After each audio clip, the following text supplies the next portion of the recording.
so that we can record this. And we are going to get started. Now, we've got a lot to do today, so I'm only going to hit the scorecard at the end if we have time for it. The scorecard, obviously, I will send a copy of the scorecard out to everybody. If you see something that doesn't look right, let me know, but I'm going to reserve that. If we have time at the end, then I will pull that back up. Before we jump into today's material, any questions or any doubts, anything that came up from our last call together that you want to maybe dive into before we get started? I just had some issues with the Salesforce training kind of sending me off in a loop. Like I'd get through certain sections and then it would send me back. So I'm not sure what I'm missing there. Is that I know that there's some issues in that. For you, I'm actually part of the team to make For You go away and to replace it by the end of the year.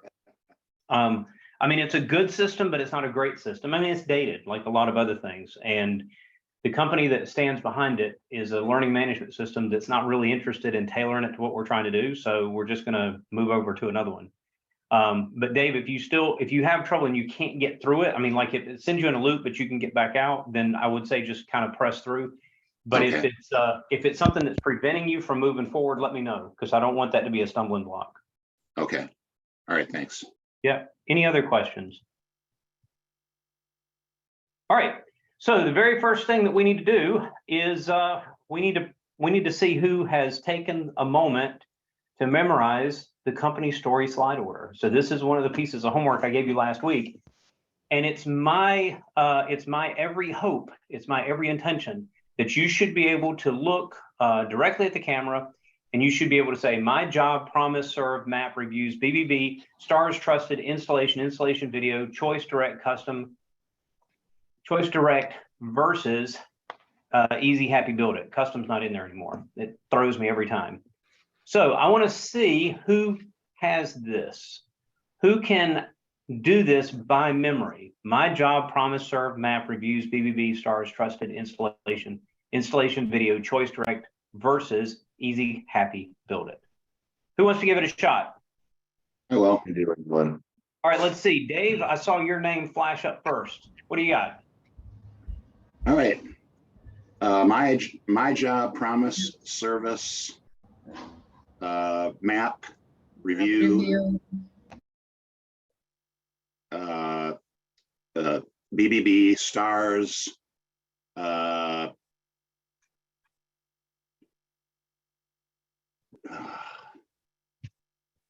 somebody help him. What's after stars? Trusted. What's that? Trusted. Yeah, trusted, installation, choice, direct. Versus. Yeah, thank you. Versus easy, happy, build it. What? Nice. All right. So that gets you a prize just because you went first. I love it. All right. Who wants to nail this? I got it. All right, Mark. My job, promise, service, map, reviews, BBB, stars, trusted, installation video, choice direct versus easy, happy, build it.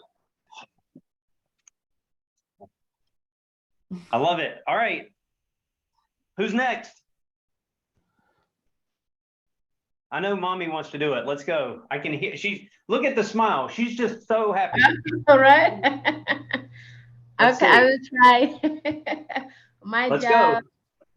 My job promises serve, map, review. Man, why did I get stuck? Map, review, BBB,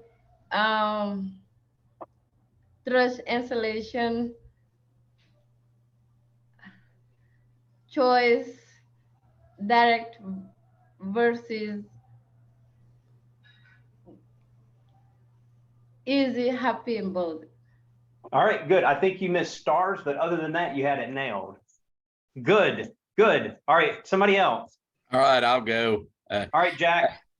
My job, promise, serve, maps, reviews, BBB, stars, trusted, installation video, choice, direct, versus, easy, happy, build it.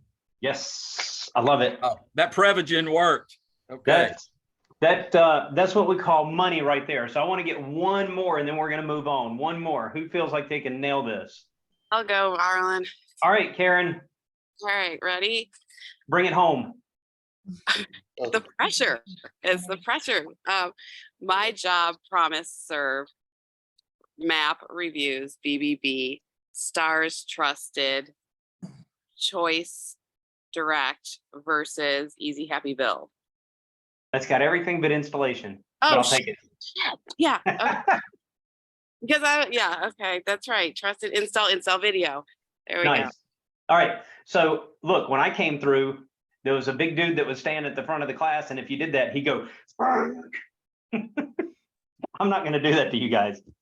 All right. So look, here's the thing. The only reason that I have you do this, and I know people memorize things differently. I get it. The only reason that I have you commit this to memory is that this is the first step in starting to learn the company story. If you know the next slide before you get there, you can already be talking about the next slide before you get there. This is all about being able to deliver the company story to the customer in a way that doesn't feel like you're boring them to death with a PowerPoint. And the more comfortable you are with it and the more familiar you are with it, the more it just sounds like you're having a conversation. Yes, you're still going through a presentation with them, but it just feels like a conversation rather than it feels like, okay, now I have to sit on my hands and wait for you to finish this stupid story. Okay. So this is all about getting really comfortable with it, not only so that you can deliver it in a way that's impactful to the customer, but as the next couple of weeks goes on, I will show you how you end up using the company as a sales tool. It's not just an opportunity to deliver messages about the company. It is actually a way that once you get good at delivering the content, then I'll show you how you can implement some things through the company story that really become a very, very strong sales tool. And that's what we've got to get to. But before we can, before we can do the college level courses, we got to start with Company Story 101. So I would encourage you to do this. I found All my right. serving notes. So where are we today? Today, we are going to focus our attention on the setup call on step 1 and step 2. That's all we're going to try to touch today. Okay. But I want to put it in context because I know what happens is we'll have a session like this and we'll just focus on one part of the inspired sales system. And we sort of lose track that we're going to do the rest of it. So just as a reminder, what are we going to do? We're going to, as soon as an appointment hits our calendar, we're going to call the customer and do a setup call. We're going to spend some time talking about that today. When we get to the house, we're going to have a warm up with the customer. So we're not going to go in and just say, okay, show me the rooms that I have to measure. No, we're going to actually sit down and have a real warm up with the customer.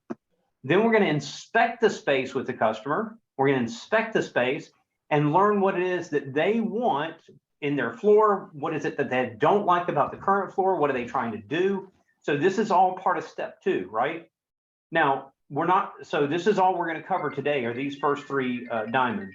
But just keep in mind that down the road, we're also going to talk through what does it mean to inspect the space and measure the job? What does it mean to deliver the company story, which is why I'm having you prep for that day.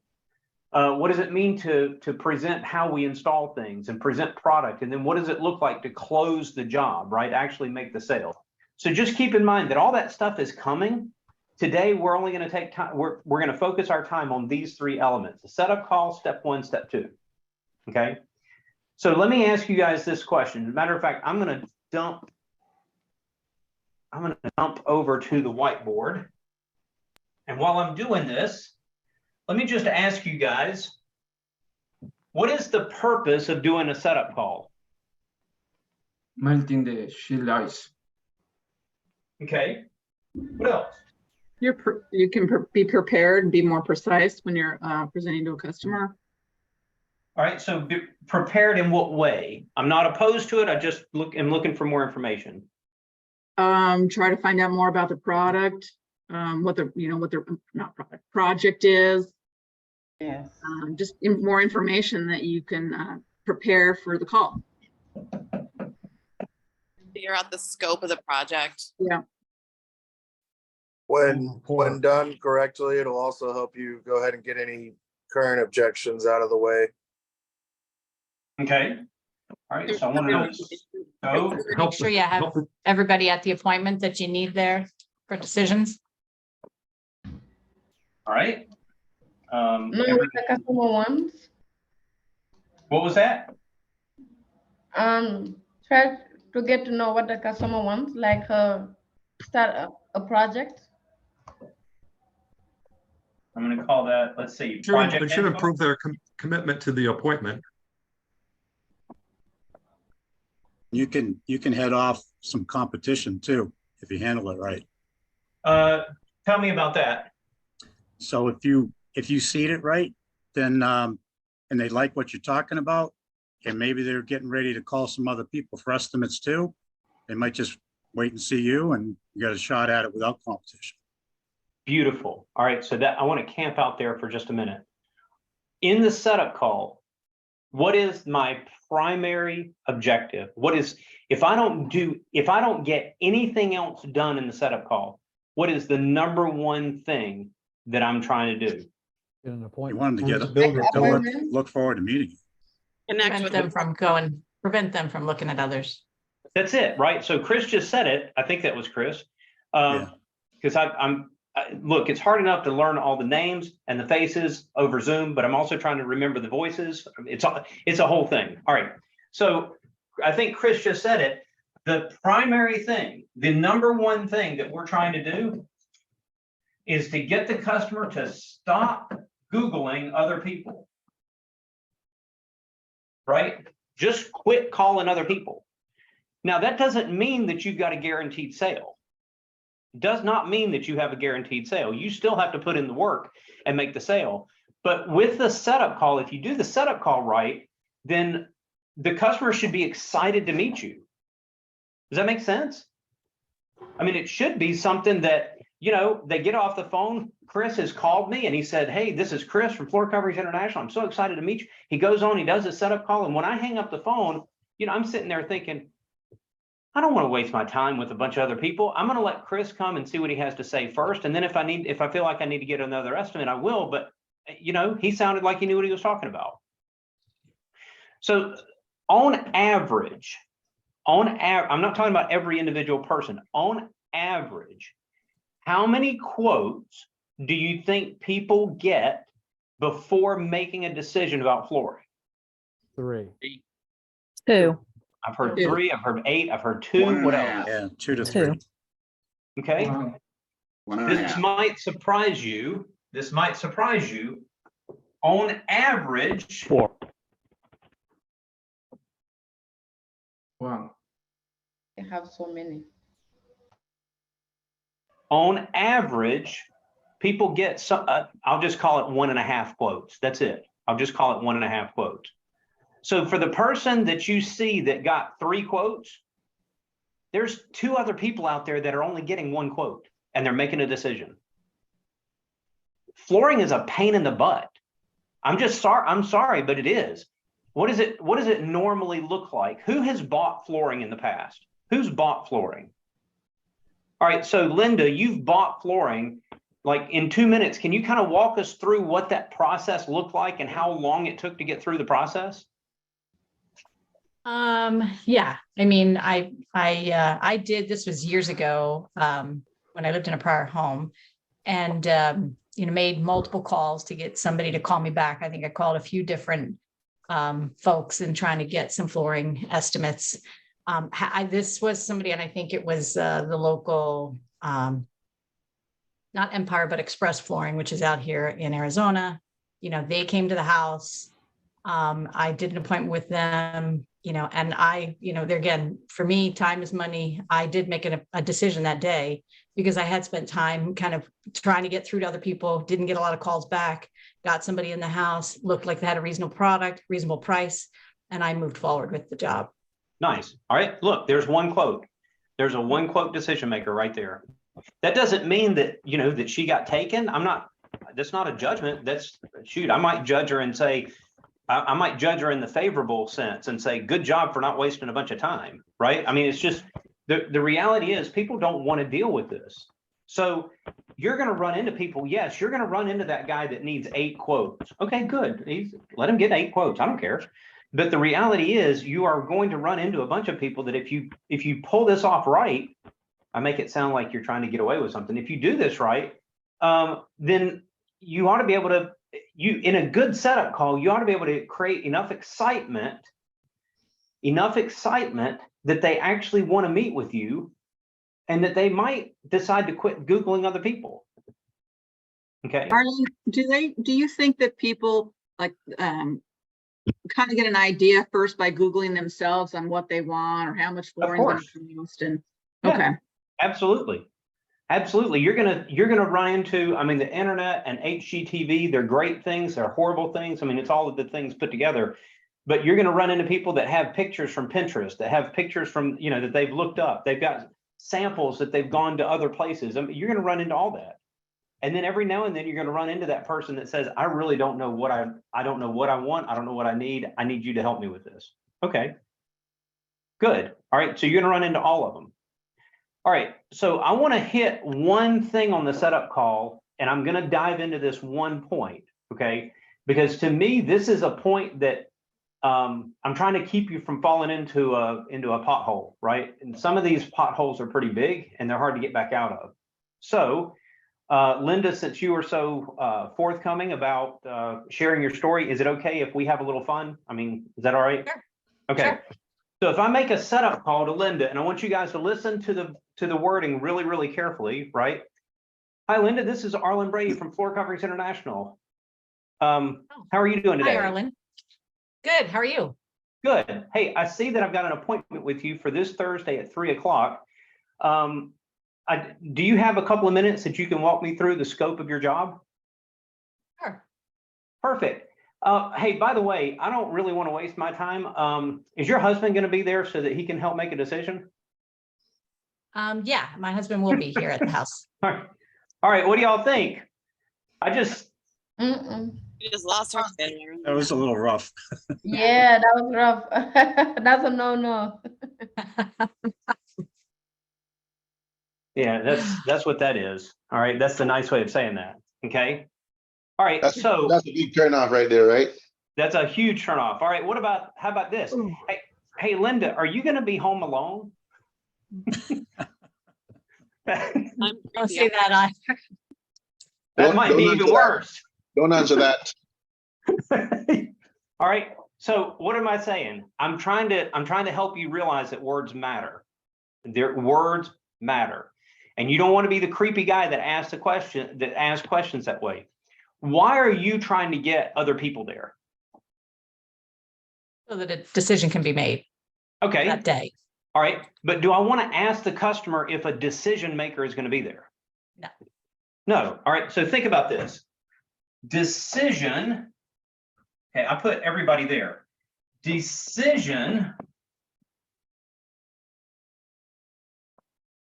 I can get to 159 on that center tape. Decision maker, what does that imply? The person you're talking to then it's not is not in charge. All right. So Yeah. John says the person that I'm talking to is not in charge. Okay. So that's one thing, right? So one, I'm assuming, it sort of implies that you can't make a decision.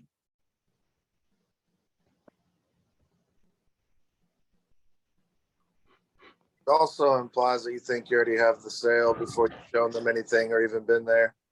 Okay. It sort of implies the sale. What else does it imply?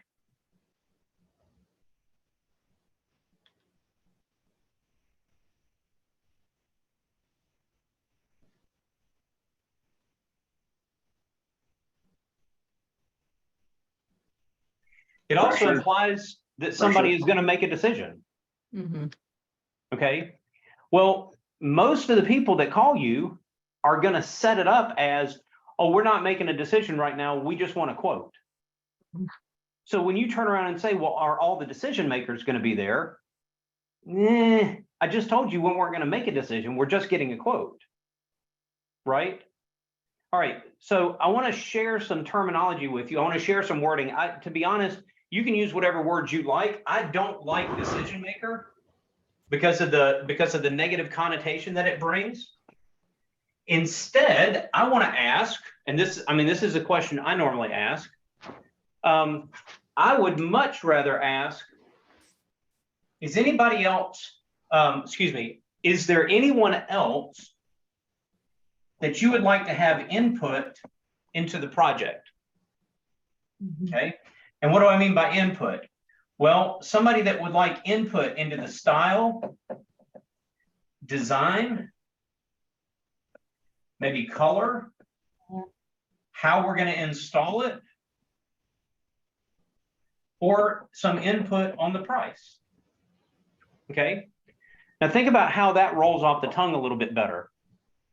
Linda, is there anybody else that you would like to have at the appointment, that you would like their input on the style, on the color, on the design, how we would install it, or what the price of the project would be? Is there anybody that you would like to have there that you would want their input into this project?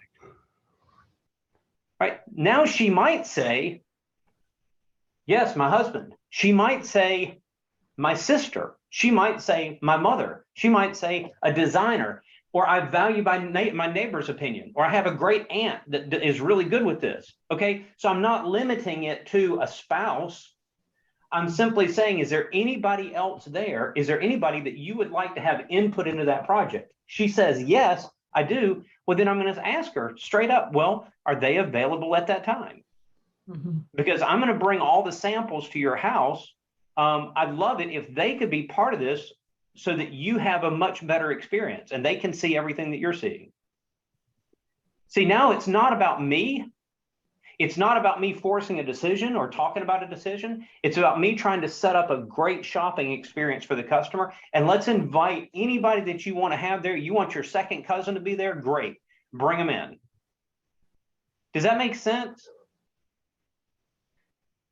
All right, so we're going to practice this. I'm going to send all of you into what are known as breakout rooms. If you've never played with breakout rooms on Zoom before, you're going to get your first experience right now. So I'm going to create a bunch of breakout rooms, and I'm going to try to keep it so that there's only 2 or 3 people in each room. And when I create these, the only thing that I'm moving around is I just need to make sure that my whiteboard and my tablet don't create a problem.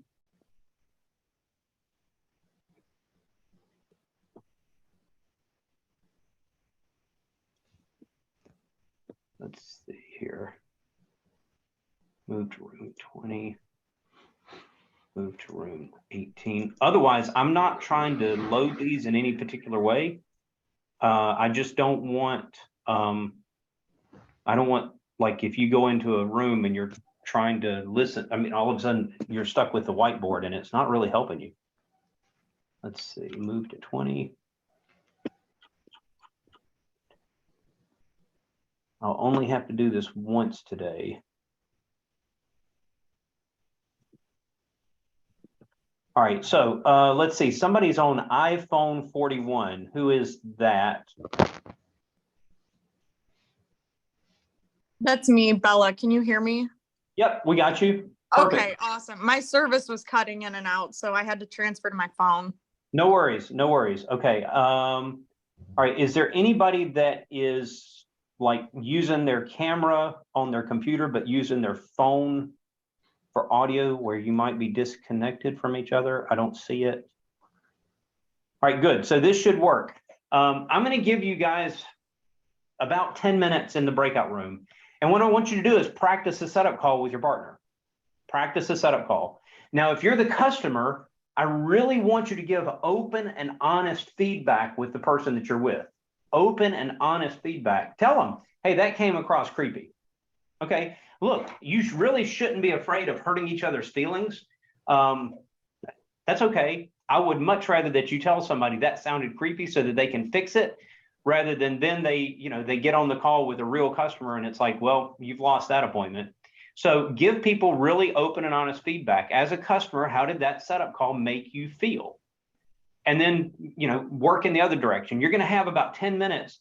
Do as many of them back and forth as you can. When I pull you guys back into this big room, I'm going to ask for feedback from you guys.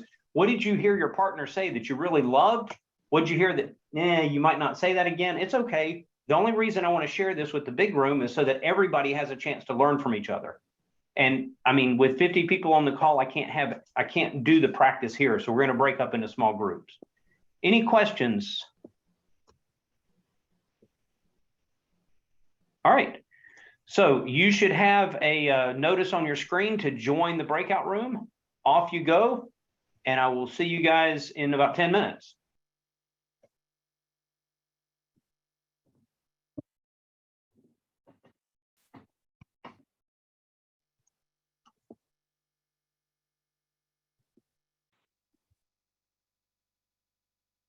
All right, all right, all right.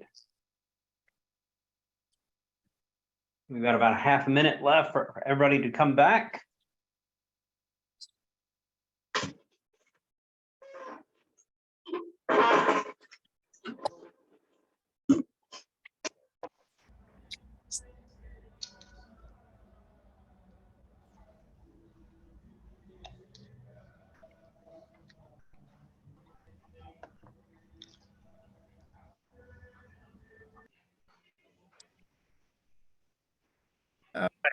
All right.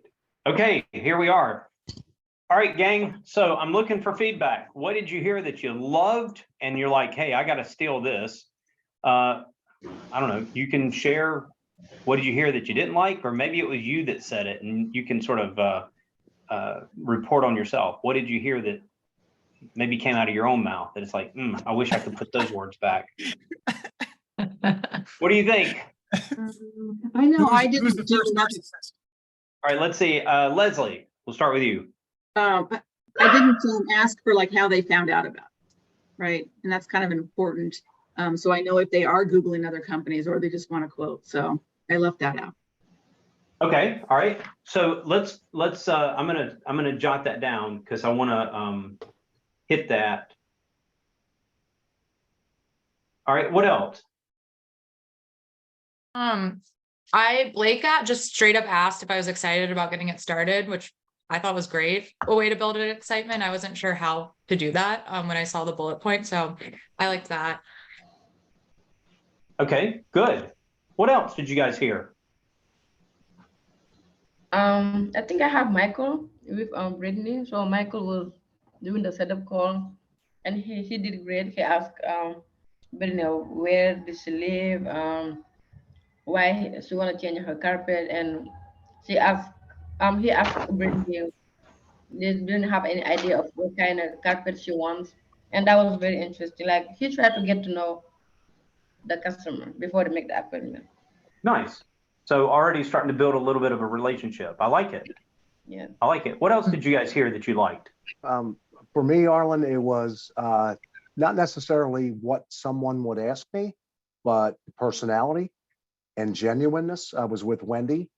Okay. So that's really the most important thing to me. And, she just asked the basic questions, but it was just real and it was genuine and she has a great personality. So for me, I don't want to say it wouldn't matter what someone asked me, but the most important thing is that she came across very genuine and very honest and nice. Right. Simple. And my guess is, I don't know your personality, Dave, but my guess is that if you had that setup call for real with Wendy, you would probably quit Googling people. Without a doubt. I'm the kind of guy that goes and buys the first car that he looks at every time. So yeah. So it's like, as long as Wendy doesn't come in and screw it up, Wendy, right. Come on. As long as Wendy doesn't come in and screw it up, then there's no reason to think that you guys aren't going to do business together. Exactly right. Yep. Good. I have the pleasure of working with Wendy a lot, and she's great. I'm not surprised to hear that feedback. Yes, she is. I worked with John Neff. He did a really great job of walking me through what his process is going to be when he arrived, how the measuring would work and just how we learn about the space and all that stuff. And that I thought that was a really great idea to give me some comfort of like, hey, this person's coming in my home, but they've got a plan, they know what they're doing, I know what to expect. And I thought that was really cool that he did that. Nice. So that is really important. How long do you think you're going to be in somebody's house? 90 minutes. Yeah, probably an hour and a half, right? I mean, it depends. If it's a really, really small job, it will probably be less than that. I mean, if it's a 6,000 square foot house, it might be more than that, right? But you're probably going to be in there an hour and a half.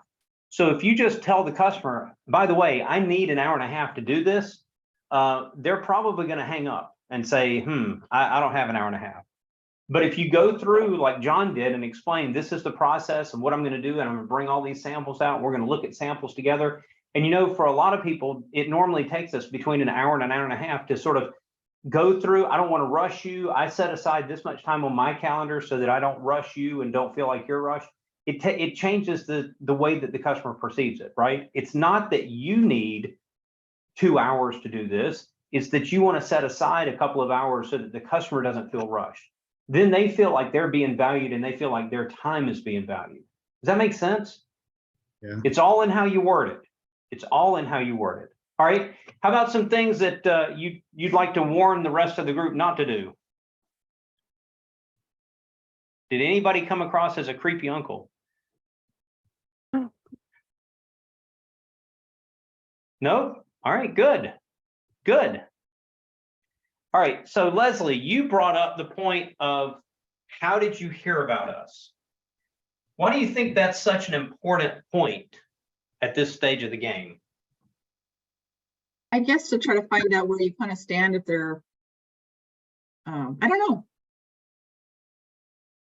So I'm Maybe not if they're opposed to shopping it. around, like they're shopping around for other people, you might be able to find that out. Or if you know Okay. it's a referral, like someone, you know, worked with you already and they liked you. Okay. All right. Arlen, So I have some input on that just from the fencing. We asked that because we advertise with Mint Magazine, and there's 2 other fencing companies in there. So if they tell me they heard it from Mint Magazine, it's a mailer. I automatically know who my other 2 competitors are right off the bat. That's just a little anecdotal thing. All right. So that's a way of sort of understanding who, you know, who's advertising where. So I'm not opposed to that. But what if I showed you a different way to use this question? Okay, that can give you a little bit more, maybe a little bit more, what's the right word here? They can help build a little bit more excitement. Okay. So what if you were to change this language and instead of just asking them, hey, how did you hear about us? Which sounds a lot like you've got a spreadsheet and you want to check off, well, this one came from Home Advisor, this one came from Mint Mailer, this one came from Value Pack, whatever, right? So instead of making it feel like there's a checkbox involved. What did you hear about us? What if I said something like this? What if I said, and I'm going to paraphrase this because I don't want to write all this. What if I said, you know, a lot of our business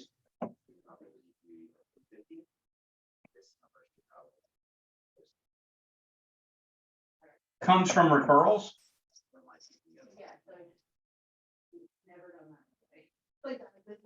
Or if you don't feel comfortable saying that, maybe you could say something like, we are a referral-based business.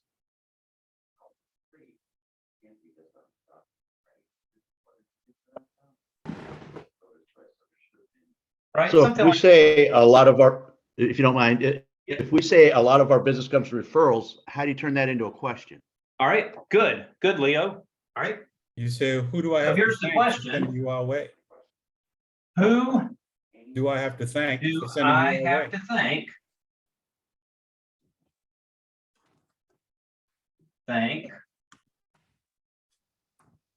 For sending you my way. I don't know. You could obviously reword it, right? But who do I have to thank for sending you my way? Or who do I have to thank for passing along my name?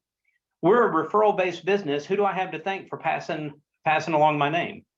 Now, what is that going to tell the customer? Look, I'm looking at Salesforce. I see that this person came from Angie's List. I look at my Salesforce report. I can see that this person came through the website. They didn't talk to anybody. They just came to my website. They didn't talk to anybody. They went on to Angie's List, right? I can see that data. I'm not interested in the data. At this stage of the game, I'm not interested in the data. When I do it this way, you know, most of our business comes from referrals. Who do I have to thank for sending you my way? How are they going to answer that question? Well, they're gonna tell me, well, no, I didn't. There wasn't a referral involved. I came through.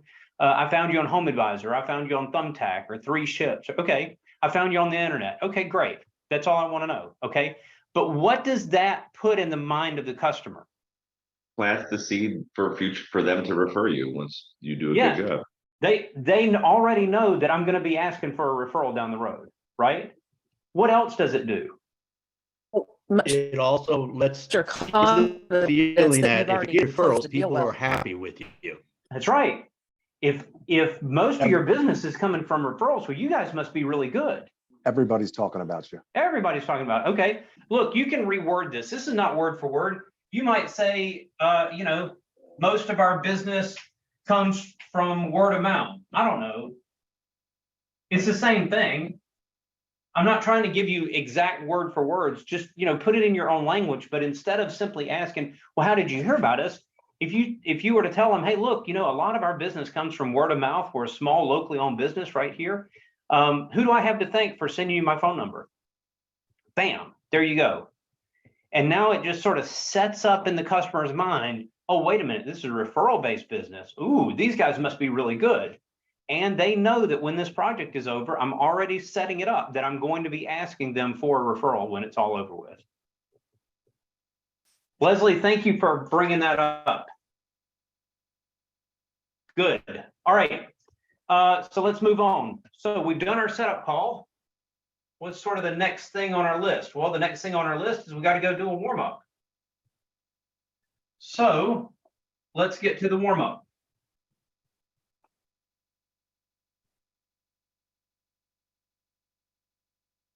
What am I trying to accomplish in the warm-up?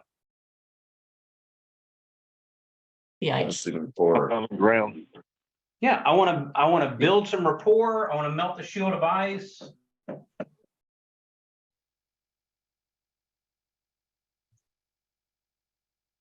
Establish a friendship.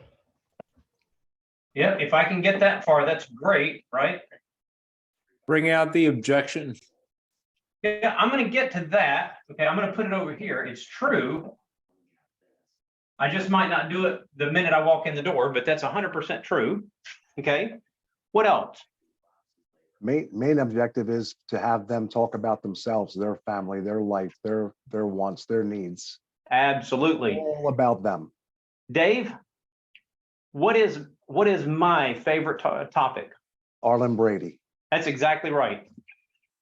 That's it. And that you can use that for every person on this call. If I were to ask Mark Baldwin, what's his favorite topic? Now, he's probably not going to jump out and say, well, it's me. But the reality is, it really is. Okay. So every person, when you talk to them, if you can get them to talk about themselves. So what do I want to know about them? What are some fair game subjects that we can talk about? I mean, really anything other than religion and politics. All right, so yeah, we'll put those. How about let's put these down here in the negative zone. We're not going to talk about religion. We're not going to talk about politics. Okay. What do we want to talk about? What they like, where they went for vacation, what's their hot buttons, what's their passion, what's, all that stuff. Family, kids. work. Family. Yeah, family, friends, pets. The Baltimore Ravens jersey hanging on their wall. Sports is Maybe. always good, John. Maybe. All right. So, if this is How long helpful have you to lived in you, the house? if this is helpful to you, use it. If it's not helpful to you, then don't bother with it. Okay. So the F is family and friends. The O is for occupation. The R must be religion, right? Nope. Recreation.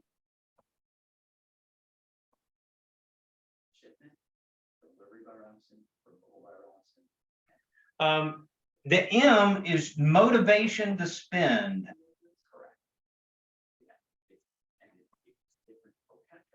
In other words, I want to know how this customer, how do they spend their time and their money?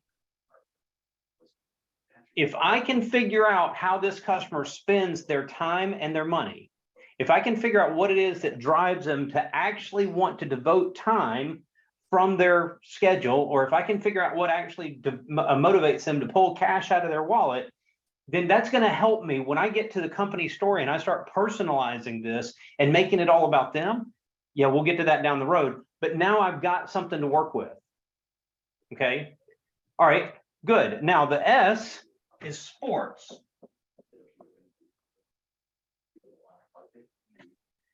But sports, I'm going to put some question marks here.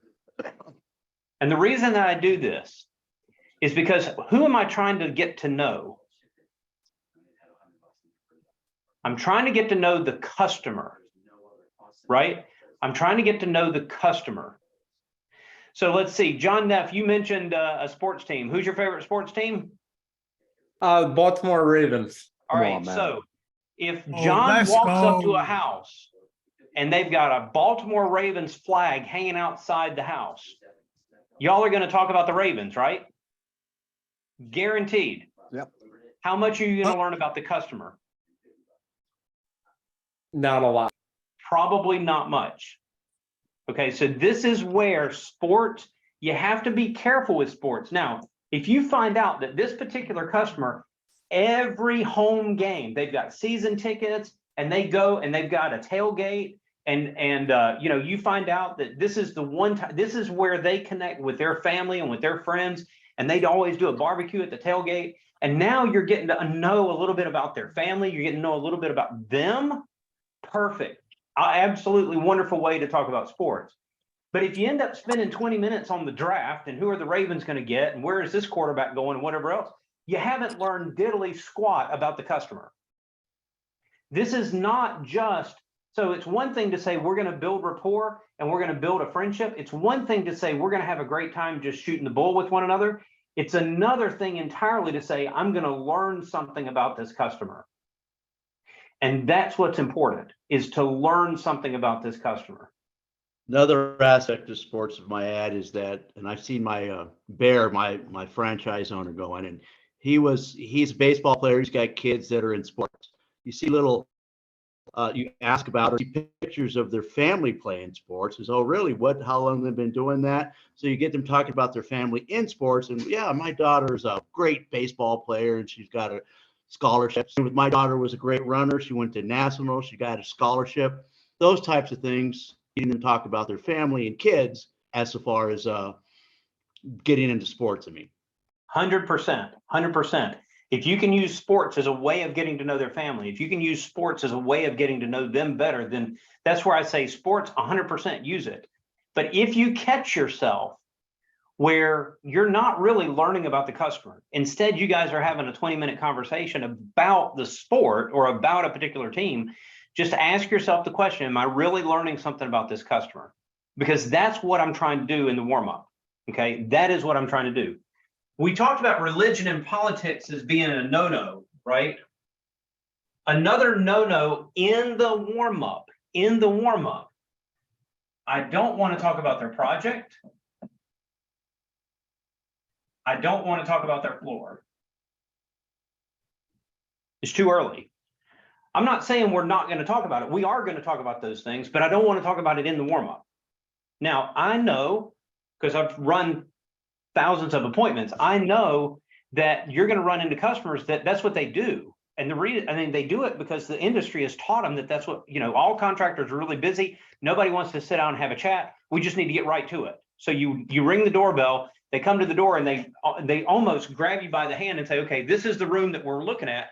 And you barely had time to get out. Oh my gosh, my name is, and they're already taking you to the room that they want measured.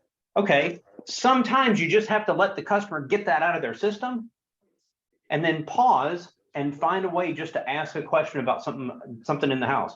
There might be a neat piece of artwork. There might be something that's personal. There might be something you picked up from not literally picked up, but saw in the driveway, right? It's something that you might have picked up on that you can ask them about to get them to now focus not on the project, but to be able to focus on just, oh, let's have a conversation.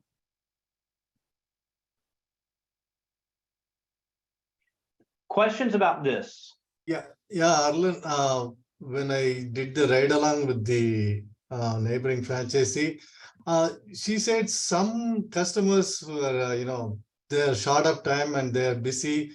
And when you get into the house, they say, that's the room I want to measure. Can you go ahead and measure? In that situation, the warm-up call, won't be Yeah, there. sure. So what I'm going to do is I'm going to look at the customer and say, yeah, I absolutely measure that. Do you mind if we sit down for a moment and just talk about your project before I get started? And then we sit down on the couch together and I find something to distract me. I find something other than the project to talk about, right? So I ring the doorbell, the customer says, okay, look, I'm short on time. There's a bedroom down the hallway. Can you just go measure that? Sure.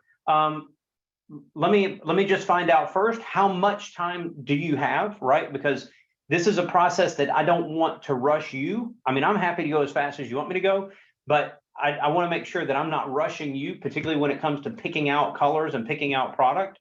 So is there somewhere that we can sit down and just talk about the project before I go measure? And then we sit down in the living room, we sit down in the kitchen, and I'm going to find something on the wall. There's a picture. If I'm in the kitchen, maybe there's kids' artwork on the refrigerator. I'm going to do something. Okay. What is, Mutu, do you remember from last week? What is the #1 reason that people buy? People trust on us. Yeah, people buy from people. Right. People buy from people.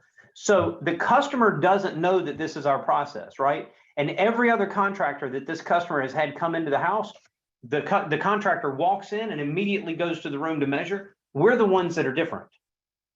So the customer is not expecting this. The customer is not expecting you to come in and just want to have a conversation with them.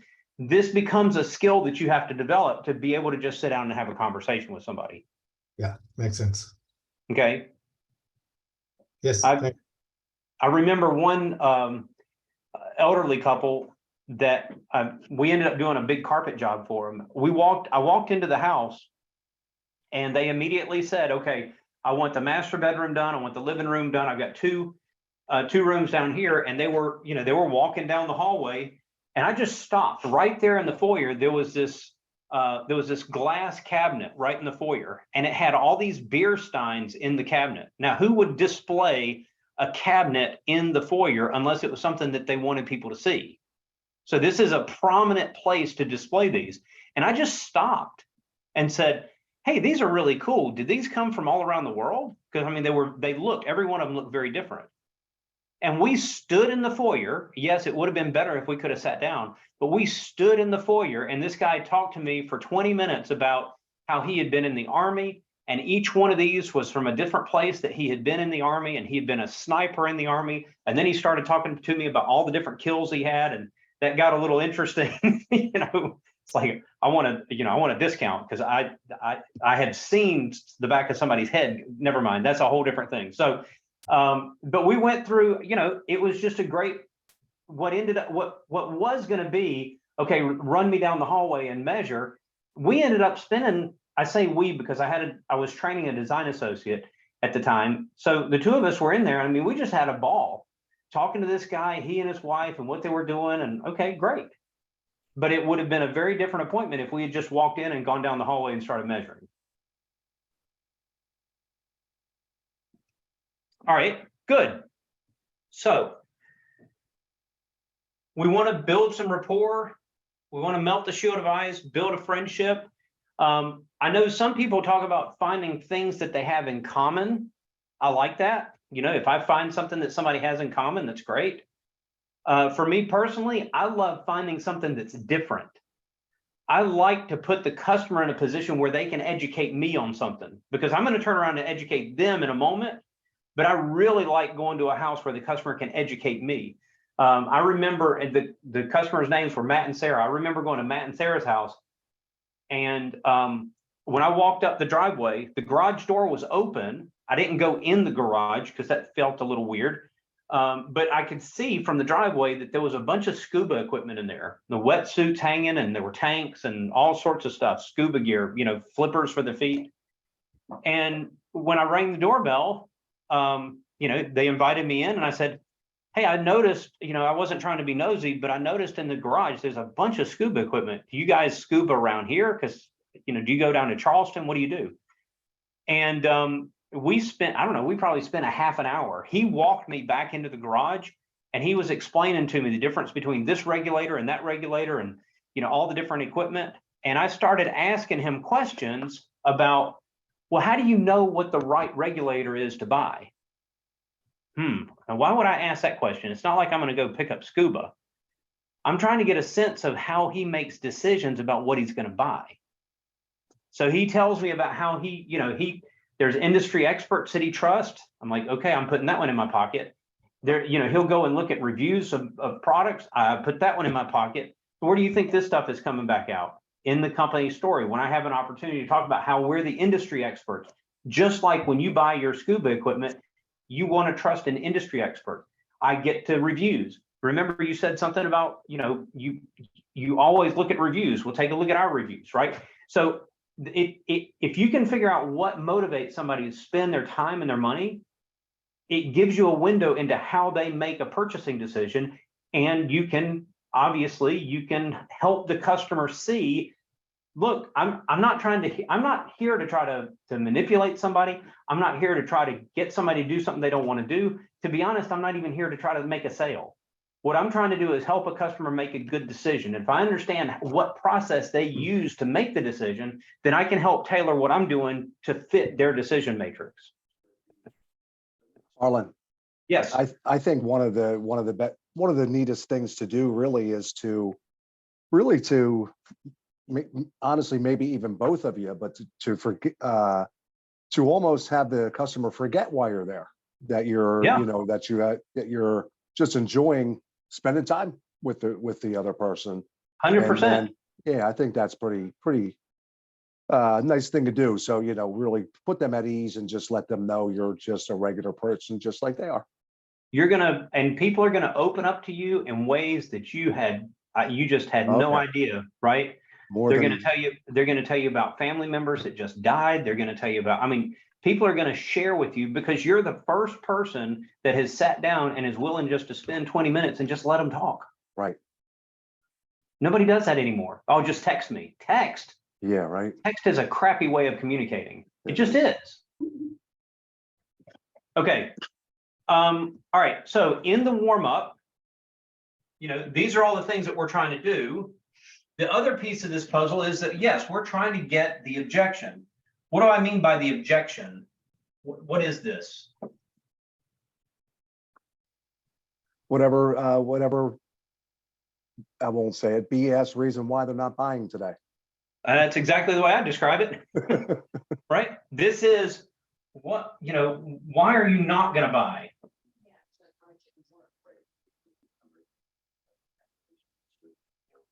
Buy. Now, I would love to be able to just ask somebody straight up, okay, so what reason are you going to give me later for not buying? But I can't be quite that direct. I mean, it'd be nice, but I just can't be quite that direct. So we're going to use the transition questions. So what is the first transition question? How long have you been thinking about replacing your flooring? How long have you been thinking about replacing your floor? Okay. The second one. What made you decide to do it today? What made you decide to do it today? Do it and today. Those are key words there. So some key words. What made you decide to do it today? All right. I want to point something out to you. This is not why. We don't use that word. So why would I say that we don't use the word why?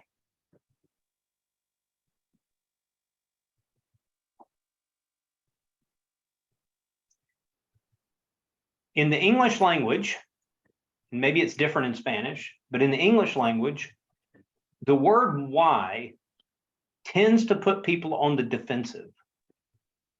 It's actually a fairly aggressive word. And just try this. The next time your spouse says, hey, you want to go out to, let's go out to dinner tonight. Let's go to such and such a steakhouse. And you say, well, why do you want to go there? It's an aggressive. I mean, if you think about it, well, why do you want to go out? Well, because I want to go. I mean, and all of a sudden people have a defensive answer. So because I want to go out, I want to go get a steak. I want to do that, but you ask people the question why, and it tends to feel like an aggressive question. It creates speculation on their part, and they're going to say, well, why are you asking me why? Exactly. Yep. I mean, and all of a sudden, try this in your daily life. Just try this. Try this for a week and see if it doesn't change your vocabulary. Try to replace the why with the word what. Okay. Well, what makes you want to go to the steakhouse? Now it's different. It's like, now I'm looking for some reasons. I'm looking for, it's not that I'm looking for you to defend yourself. I just want more information. So when I say, what made you decide to do it today? It's like, hey, we're just having a conversation. If I were to say, well, why do you want to replace your carpet? It comes across, it feels different, right? For the customer, it feels different. So this is where it's a small thing in the English language, but it's something that we can easily do. All right, so what made you decide to do it today? Okay, good. If necessary, then I can ask the third question, which is, oh, really? What makes you say that? What makes you say that? Okay, so how would this work? All right, I'm the DA, I'm talking with my customer. How long have you been thinking about replacing your floor? Well, they say 6 months, a year, 2 years. I'm going to remember that date, but it doesn't matter. They could tell me 2 weeks or 20 years. Right at this moment, what am I doing? I'm trying to shift the customer from the warm up into business. And this is the way that I'm going to shift it. So let me back up just a second. Okay. So we were up here and we did our setup call, right? So if I were to make my little diamonds, that's a horrible diamond. There's my setup call. Let's see if I can do this one better. It's a little better. Step 1 is the warm up. All right, step 2 is over here. And what are we going to do in step 2? We're going to inspect the space. We'll get to that next week. Okay, we're going to inspect the space. All right, so what am I going to use to move from step 1 to step 2? That's why these are called transition questions. Because they transition us from step 1 to step 2. I want you to picture in your mind, if you will, that you're there with your kid or your grandkid and you're walking them down the street. Maybe they're 6 years old, so you've got them by the hand and you're walking them through the street. You're walking them through the park. You've got them by the hand. Okay. You're doing the same thing with your customer. You're walking the customer through a process. And so you've had a great time to talk about scuba gear. You've had a great time to talk about sports. You've had a wonderful time to talk about their kids and baseball and everything. And at a certain point, when the conversation just sort of naturally, every conversation ebbs and flows and it comes to a natural low spot, then you look at the customer and say, so tell me, how long have you been thinking about replacing your floor? It transitioned the customer's mind from, we've had enough time to just small talk. Now we're going to get into business. That's why they're called transition questions, because I'm moving from step 1 to step 2. I'm transitioning. I'm pulling the customer with me. So how long have you been thinking about replacing your floor? Well, 6 months. Okay, great. What made you decide to do it today? Now, you might have a customer that says, well, I had the day off and I figured this was a good day to get a quote. Okay, that's different. That's not an objection. That's them answering the question, well, you know, this is why I'm getting a quote today, but that's not what I'm asking. I'm asking, what made you decide to want to replace your floor today? What made you decide to want to do this today, right? So oftentimes, you might hear, you know, how long have you been thinking about replacing your floor? Oh, 6 months. Well, what made you decide to do it today? Oh gosh, I don't know that I'm going to actually do it today. I just wanted to get a quote. Okay, that's where this other question comes in. Oh, really? What makes you say that? Okay, what am I doing? I'm just trying to dig a little deeper to actually get the objection out. It might be that the customer still doesn't give you an objection. So I'm going to turn up the heat a little bit more, as they say. I just want to turn up the heat and say, what?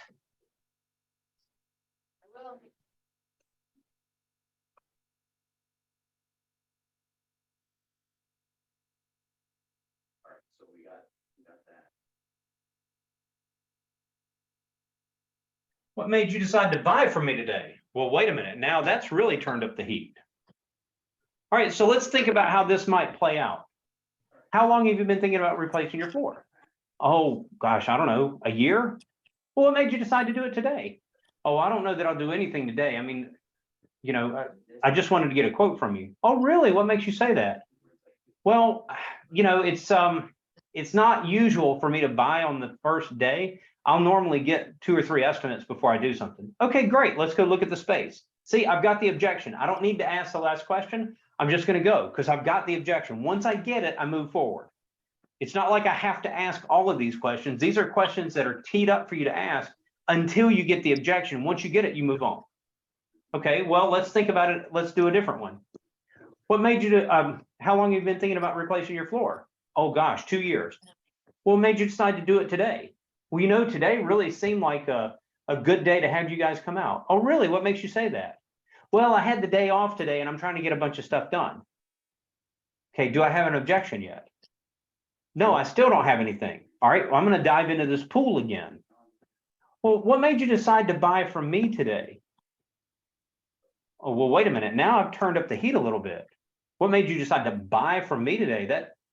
Whoa, hey, I'm not buying today. I normally get a couple of quotes before I do something like this. Okay, great. Let's go look at the space. See, I'm not trying to create a confrontation. All I'm going to do, if I do turn up the pressure at any point, I turn it up for just a split second, then I back off again. Okay, good.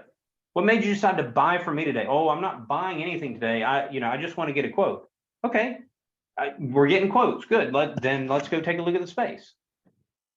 Okay, so I'm trying to get this objection so that I can move forward. That's it. Hey, Arlen, Yes. Obviously you've been doing this a long time. Is buy the best word? Is there any other word? I'm sure you guys have talked about and pondered over maybe a different word that you could use, or is it specifically for the reasons obviously that you're talking about right now? So there are 5 words that are really considered like pressure words. Okay, buy is one of those. Today is one of those. Notice that I've got 2 of those words in here. Now is one of those pressure words, right? If I say I need something now, that puts a lot of pressure. Okay, there's 2 others: contract, and then the dreaded F word. Okay, so these are my top 5 pressure words. So when I think about this, if I were to take and reword this question, I just want to pick maybe 2 of these pressure words and put it in there. So instead of saying, what made you decide to buy from me today? It might be, what makes you want to sign a contract today?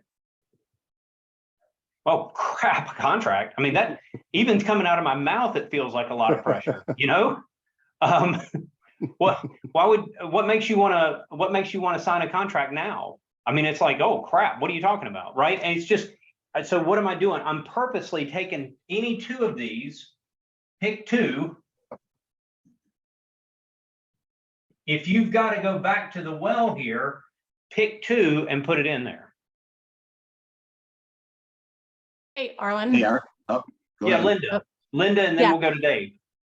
Okay, just, from a personal perspective, when I watched the training and everything, if somebody, if somebody says that to me, what made you decide to buy from me today? When we haven't even really started to do the quote or, or any part of that process, because we're still in the warm up here. Personally, I feel like that would just set me off a little bit. Same here, It would make me uncomfortable. And it would invoke, kind of this, you're being a little aggressive, just from me personally, and kind of think about it. If you said something instead, like, is there any reason why you wouldn't be able to, buy from me today? Is that still a reasonable option? Sure. Absolutely. Okay. And, Yep, I absolutely. ask it more of a question as opposed to, a statement of what made you buy from me today versus, is there any reason you wouldn't be able to make a decision today if I can show you, good value, great quality, and, good delivery, something like that. Is that, Yep. That's, okay. See, most people, so Linda, I guess I have an advantage. Most people look at me and think I'm an idiot. So when I ask a question like that, it just sort of fits, right? Huh. Because I'll ask a question like that. Oh, what made you decide to buy from me today? And they'll look at me like, what? I'm not actually buying anything. Oh, really? What makes you say that? Well, I'm getting 3 quotes. Okay, so what have I done? I've got my answer. Okay, good. So I'm crazy like a fox. I understand exactly what I'm doing. That's okay. See, people aren't going to look at you and think you're an idiot. So yeah, you probably want to reword it. Dave. I get the purpose of what you're trying to accomplish, just trying to, say, I might take a different tactic, Yeah. Sure. Dave. It's kind of along that same line. I thought of the idea of, okay, well, let's go look at your space and look at your project, measure it up, and I'll get you, I'll get your flooring ordered, and I'll get you on our schedule. Yep, it's the same thing, right? And it's like, wait a minute, wait a minute, getting on the schedule. Now it sounds like we're going too fast, good. So what's going to happen? So what normally happens, Linda and Dave, what normally happens is, how long have you been thinking about buying? How long have you been thinking about replacing your floor? 6 months. What made you decide to do it today? Oh, I'm not going to do anything today. I normally get 3 estimates first. Okay, good. So that's it, right? Now I have my objection. I'm moving forward. Now we're talking about what do I have to do to just add just the tiniest bit of pressure to get an answer, right? Right. Oh, well, what made you decide to buy from me today? Oh, well, you know what? You did the job down at my neighbor's house and they were really, really happy with you. So I wanted you guys to come out and take a look at mine. I still don't have an objection. I might go after this one more time, but I'm not going after it again. I might ask for it one more time. And then I might say something like, well, the way our process works, and your neighbors, I remember doing their job. It was a fantastic job. The way our process works is we're going to walk the space together here in a minute. I'm going to put together some different options for you. I can be in a position to sign a contract today. Could you be in a position to sign a contract today if we found the perfect floor for you? Right. And then for sure, I'm either going to get, oh, no, I'm not doing that today because of this, this, and this. Or they're going to say, sure, absolutely. Okay, great. Well, I'm not getting an objection, so let's just go. I have a question, Harlan. Yes. So would you recommend, like, what you were saying is like, that's the objection when they say, well, I'm going to get 2 or 3 estimates, or, okay, and then you move on. Would you suggest that you ask them even further into that, which would be, hey, well, tell me a little bit about that. You want to get 2 or 3 estimates. What is it that you look for out of a company when you're getting 2 or 3 estimates? Tell me a little bit about that. Chris, it's not wrong. It's just, I don't know that it's necessary. Yeah, it's just, it's not wrong. It's just, I don't know that it's necessary, because I'm going to explain to the customer what we do. But I've heard people ask, tell me a little bit about tell me a little bit about the process that you use when you go through a project like this.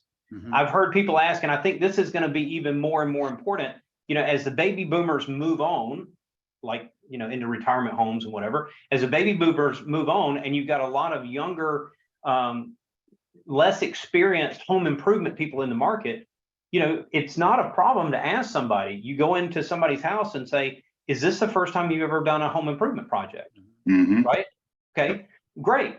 Well, look, whether you buy from me today or not, I want to help you through this process. I want you to understand what happens with this, what competitors are going to do. I just want to help you through this process, whether you buy from me or not.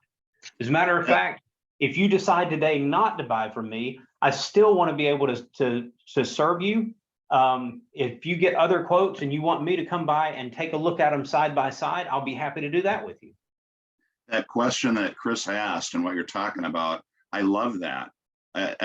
Joe and I have worked and talked about this too. Like right before the company story, if you say, so what are the most important qualities in a contractor to do this job? Absolutely. Or what are the things that you look for the most in a contractor to do this job? And that can come after have you had, you know, other people do it.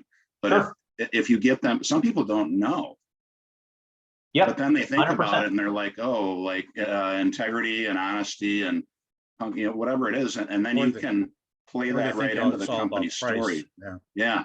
Yep. 100%. Yeah. I love that. I love that question. Okay. Yeah. So yeah, there's a lot of different ways that you can take this. You have to make this process your own, and it's not going to look the same at every customer.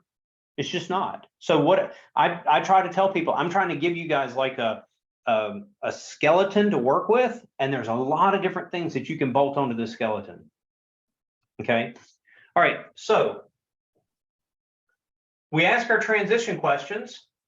We move into step 2, where we're going to inspect the space with the customer. We're going to inspect the space with the customer. So what are we trying to find out when we're inspecting the space? If there's any problems, if there's any, you know, something that could be dangerous, something that could be, you know, a tripping hazard or Okay. Structural. Subfloor type. Flooring type, installation method, subfloor type. I like to The customer wants. I like to break this down into current and future. So what do we have currently and what do we want the future to look like? Okay. So in step 2, things that I'm looking for, the current, right? So what is the current flooring?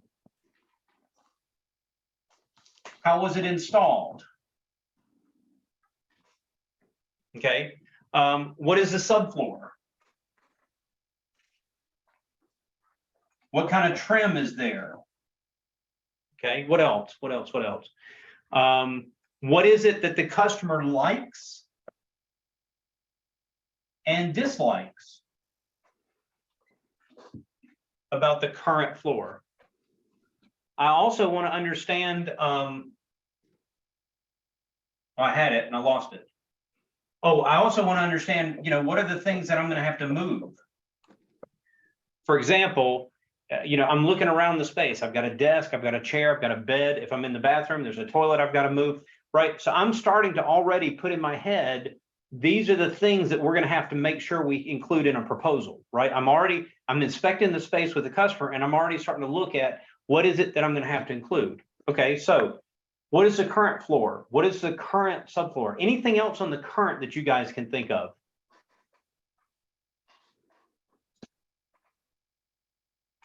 It's carpet and the hallway. Okay, so what type of flooring is in different rooms, right? What do you think? What do you think? Why would I want to know about the likes? What do you like about the current floor? Pick what you might consider as the next alternative or know what drives them. Sure. Okay. The All color right. of the floor. Yeah, good. All right. So what about the future? What do you want your new floor to look like? So for the future, what do you want your floor? These are the 4 things. What do you want your new floor to look like? What do you want it to feel like? What in the world? I don't know where that came from. What do you want your new floor to look like? What do you want it to feel like? And how do you want it to last? So durability. And there's a 4th thing that the customer is going to ask you, and that is, how do I keep it clean? So what do you want your floor to look like? What do you want it to feel like? How do you want it to last? So when I say how do you want it to last, durability, function, this is where you can get into features, advantages, benefits, all that kind of stuff.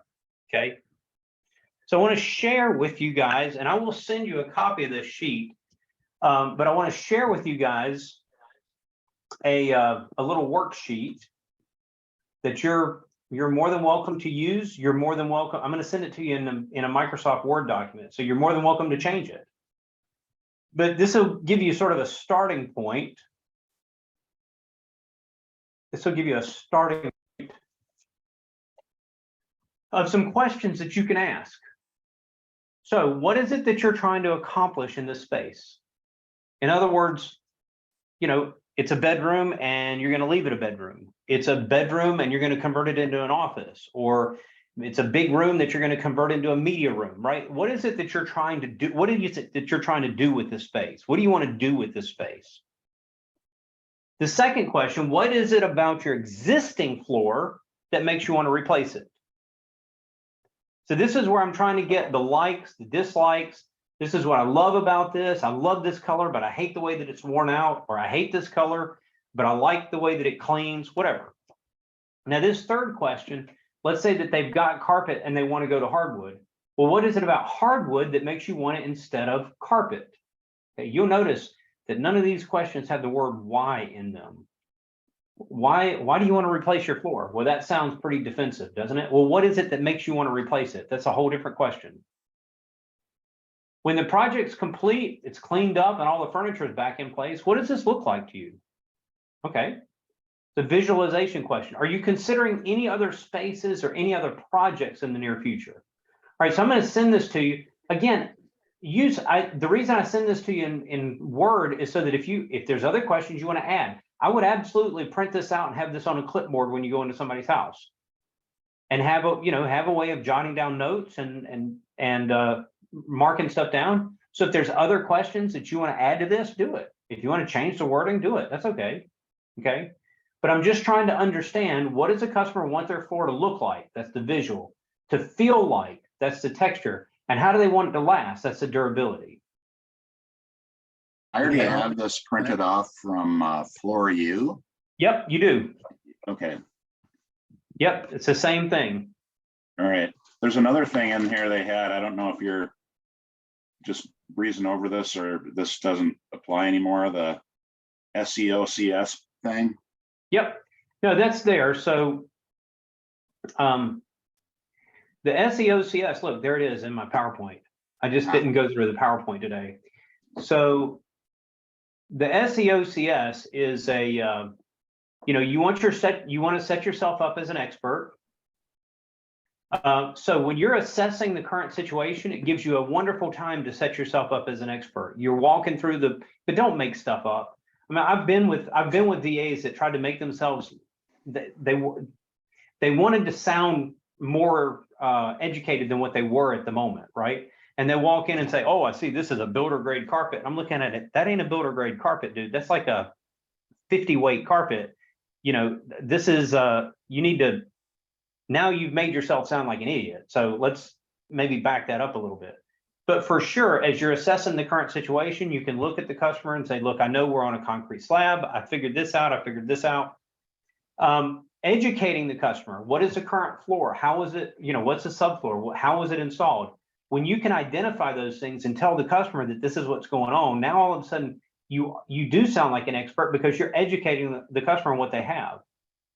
Asking the customer questions about what makes them want to change it helps them to take ownership in it, right? And then what is it that the customer is wanting to accomplish? What is it that they want to do, right? So hopefully this is creating some urgency, and then selling the reference list is the last S. So no, it's all here. I just didn't necessarily highlight it. Good. Okay. I want to show you, I'm going to do the product selector next week. This is in your tablet, and I'll show you how to use this next week. But I want to dive into product fabs. Now, the reason I'm doing this feels like I'm doing this ahead, but the reason I'm doing this now is because when you're in step 2 and the customer is telling you, this is what I'm trying to accomplish, this isn't the time for you to sell. This isn't the time for you to explain the features, advantages, and benefits to the customer, but this is the time for you to start assessing what is it that I'm going to pull out of the van. Okay. One of the biggest mistakes that I see people make is as you're walking around the space, because you get excited, you find out, oh man, the customer says, I've got a swimming pool. We just put in a pool in the backyard. And when the kids come in from the pool, they walk across the carpet's all wet, and I want to get something else different here. And immediately you start talking about, oh, well, we've got this waterproof luxury vinyl plank. This is going to be the best thing since sliced bread. And you immediately jump into selling. And this is not the time to sell. Step 2 is about asking questions so that you can learn more about the customer's needs. Okay. Step 2 is not the time to sell. There will be a time. This isn't it yet. Remember, I said at the beginning, there's things that are going to come later. Right now, we're focused on the setup call, the warm up in step 2. All right. So what are we doing in step 2? Well, in my head, I'm thinking about what features are going to be important to the customer so that when I get to step 6, when I'm presenting product to the customer, I can say, I chose this product for you because you said whatever it was that they said. So this is step 6. I chose this product for you because you said you got kids coming in from the pool, whatever. Great. That's it. But in step 2, you have to be thinking in your head, what is the strategy that I'm going to use? What is the right product for this customer? Okay. Well, here's some features for you. Lifeguard. Has anybody actually seen a piece of lifeguard carpet? Yep. Right now, for everybody that came to pre-launch, you have to put your hand up because you saw it. Yeah. You may not remember it, but you saw it. Okay. So somebody explain to me, if you've had some experience with this or you know what this is, explain what lifeguard is. Got a waterproof backing on it. That's what that blue is. It's basically plastic sheet behind it so that there's no no water or dog urine or whatever is going to go through it into the padding. So it's a big advantage. Okay. So why would that be an advantage for somebody? What would make that an advantage? Well, if you've ever pulled up carpet and after they had, 140-pound dog that was peeing in every corner on it, you're going to see the advantage of lifeguard carpet. There you go. Okay. All right. By the I way, think also it lets you be able to dampen it up and put towels on it and get out of carpet because it's not going through. It's just sitting there. Instead of let it lie there, you can go get something and take it out. Get a towel or whatever. And yeah, you perfect. can clean it a lot easier. All right. So lifeguard, by the way, for those of you that have had some experience with this or have seen this before, Shaw is the only one that does lifeguard. Until now, this has been a plastic back. And Shaw has heard all of the complaints from the installers about how hard it is to seam this. So the new lifeguard, the new version of lifeguard, it still has the plastic, but then there's a soft backing that's then over top of the lifeguard. So it's still going to be blue so that you can tell the difference. I mean, the color doesn't do anything. That's just a visual indicator that this is different. It's still going to be blue, but it's not going to feel like plastic on the back. It's going to feel different. Okay. So if you've had any experience with this, that is a change that is currently in the works. What is lifeguard? Well, it's the feature, the name of it is called lifeguard. The advantage of lifeguard is it is the only waterproof carpet backing available. That's it. It's the strongest carpet backing that's out there, bar none. And it's a patented thing from Shaw. So there's no other company that can do it. Benefits, as Chris explained, it is the stains don't soak into the pad. They don't soak into the subfloor. So if you have a dog, if you have a spouse, if you have somebody, you have a kid that spills something, that wets something, whatever, maybe the cats knock the plant over and all the water from inside the potted plant goes into the carpet. It's not going to get down into the pad. It will not get down into the carpet pad. That makes it much easier to clean. Okay. You've got a stain-proof warranty on all pet stains. So when you think about pet stains come at you in 3 P's: pee, puke, and poop. Those are the 3 P's of pet stains: pee, puke, and poop. And you will see some carpets that will warranty 2 out of the 3, but maybe not the 3rd. Lifeguard will warranty against all 3 of them. And the reason they do is because knowing that this backing is there, you've got a much better chance of being able to clean the carpet rather than it getting down and stuck in the pad, and then, you know, it just wicks back up into the carpet. The next carpet feature is R2X. Now, R2X is a stain protection. So Lifeguard has R2X on it, but R2X is different. You can have an R2X carpet that's not Lifeguard. R2X is simply a stain protection that gets put on the carpet. Again, this is another Shaw thing. I know there's other carpet manufacturers out there that have stain protection stuff that they put on them. Everybody else sprays it on the top. Shaw is the only one that actually dunks all the carpet into the big vat. So it gets into everything. It gets into the backing, it gets into all of it. So when Is they this like say the next generation of like Scotch Guard? sort of, you could call Okay. it that. It's sort of like the next generation of Scotch Guard, but most manufacturers will apply a spray on the top, just like a Scotch Guard. But then if you really get a good stain and it goes down beyond the spray, the bottom of the carpet will be dirty still. It'll be stained. Yeah. And over time, it'll wick its way back up. Okay. So the benefit, of course, is that stains are they're just a lot easier to be removed. So your carpet stays cleaner. And by the way, a lot of your other manufacturers, when it's professionally cleaned and steam cleaned, a lot of times those other stain protectors will come off. R2X will never come off. So if somebody is in the habit of steam cleaning their carpet, you know, once or twice a year, it doesn't matter. It's still the R2X is still gonna be there. Hey, Met with a Shaw rep on Monday, and yeah, the way they explain it, they run it through at 200 degrees, so it actually changed the compounds that's embedded in each strain. Yep. And something interesting that he had us do was fill other samples from other brands, and he was like, "Your hand is oily, isn't it?" And it was crazy. I'd never noticed before, but it was very oily. And the other thing that the other catch-22 on that is when those other companies' floors, when it has that oil on it, it's going to get so dirty so quick because that oil is going to trap all that other dirt and stuff just instantly. Yep. So that's one advantage to the R2X for sure. And then Cody, once somebody steam cleans that carpet, it's going to pull all that oil off and it's going to pull that stain protection off. And so the next time it gets stained, it's really going to get stained. That's right. Yes, sir. Hey, Arlen. Mm-hmm. What happened to Smart Strand Triaxa? Is that still? No, Smart Strand's out there. Mohawk, so that's a Mohawk product, okay? Smart Strand is probably one of the most ingenious marketing tactics that I've ever seen. So it's because I mean, you got smartphones, you got smart refrigerators, you got smart watches, we got smart cars. Well, why not have a smart carpet? I mean, it was absolutely brilliant marketing. Smart Strand is all it is polyester carpet. I mean, it's just a marketing thing. It's a polyester carpet that has stain protection sprayed on it. Okay. But it's got a really cool marketing name, so people are drawn to it. So it sounds like just the opposite from what I was taught, where R2X was the second in line to Triaxa Smart Strand, where we were, taught that Triaxa was actually, baked and soaked into the fibers, where it was all the way through tip to tip. But it seems like it's just the opposite, where R2X is actually that. Yeah, R2X is actually baked in. So I don't want to get too far down a rabbit hole here. Yeah. I'm not, okay, you're going to sell from Mohawk, you're going to sell from Shaw, you're going to sell from EF Floors, you're going to sell from a bunch of different companies, right? You're going to sell carpet from whoever, and that's fine. There's no problem with that.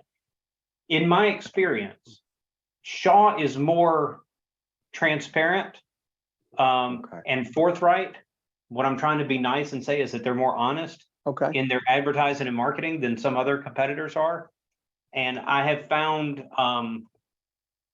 errors, whether intentional or not, I can't say, but I've found errors particularly on Mohawk sample boards. Okay. And it's just, so what ends up happening is, it's there and you don't know any better.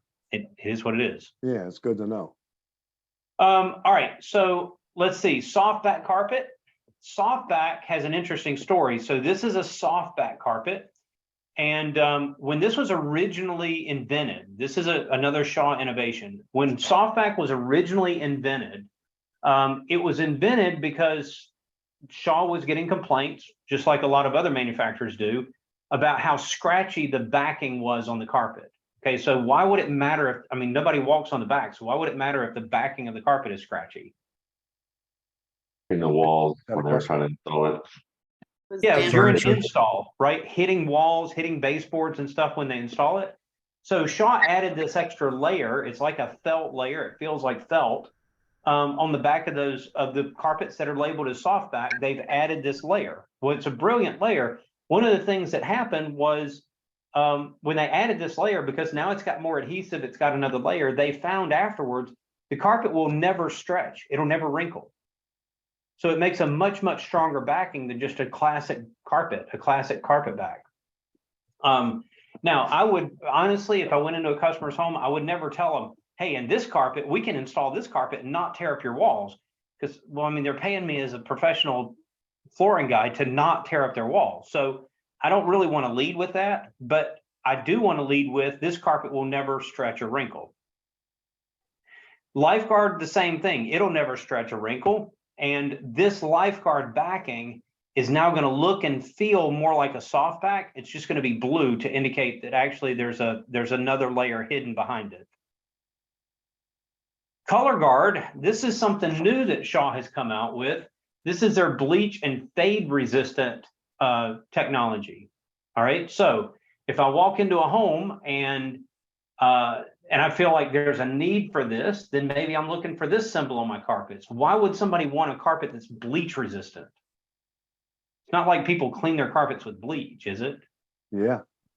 Teenagers who've got acne and have bleach-like products in the in their creams. Those for sure. There's definitely people that clean their carpets with bleach. I'm sure you know that, right? Yep, absolutely. Yep. Especially around the edges, the dust, they think it's dirty and they try to clean the edges by the baseboard with bleach. I've seen it many times. Yep. You'll also find if you look at the labels of cleaners that are out there, go to Walmart and look at some of the cheaper cleaners that are out there. They have bleach in them.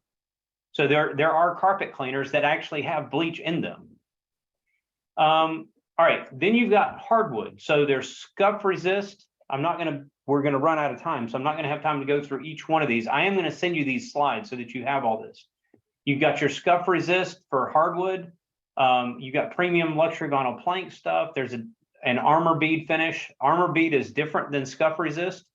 So I'll let you read through these. Laminate, I've got the features here, but I also wanted to show you, there's product videos that are available. And next week, when I show you the product selector, I'll show you how you can get to these videos from your tablet. So you're gonna have this PowerPoint, so you've got these and you can go look at them. If you click on any one of these links, you can see their Pet Perfect, their Color Guard, their Lifeguard. You can see things about bevels and scuff resist. So all these are links to specific product videos that you can go in and do some additional research on if you want to.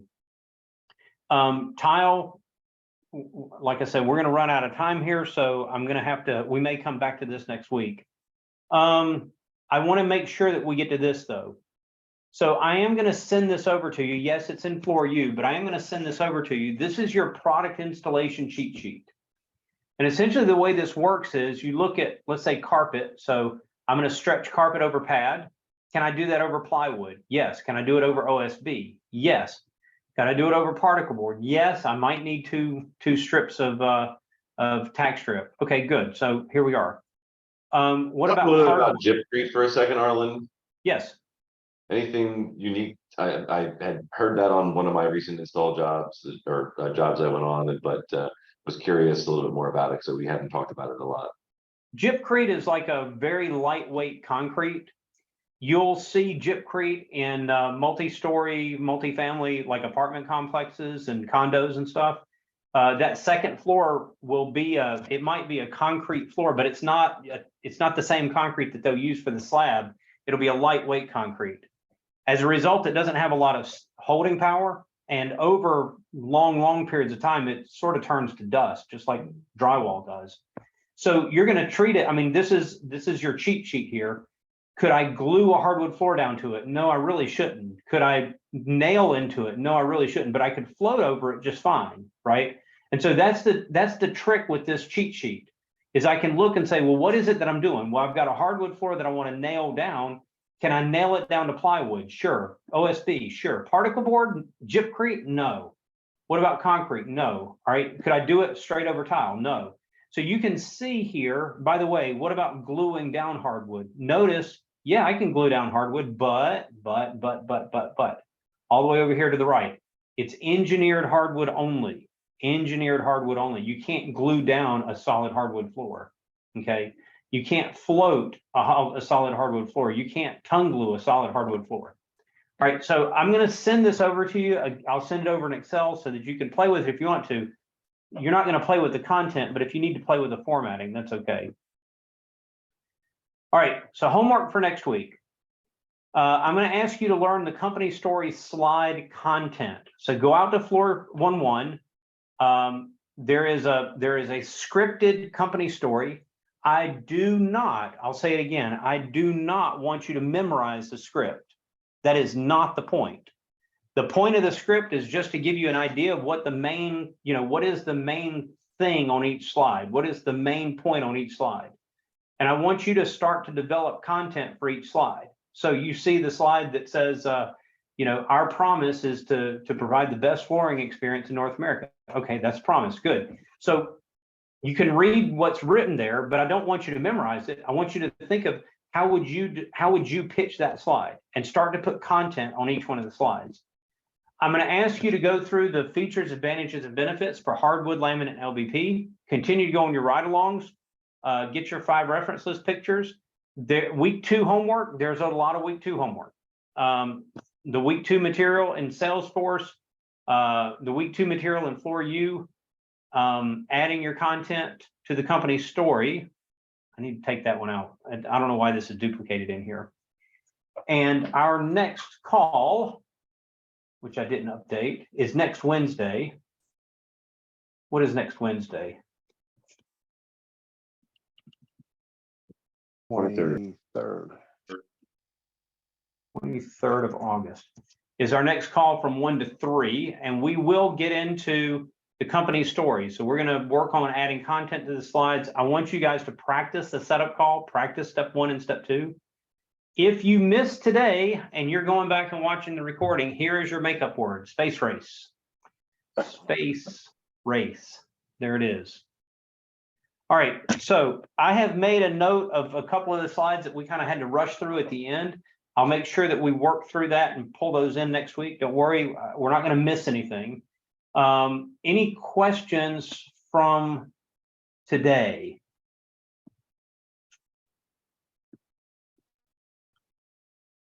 No, sir.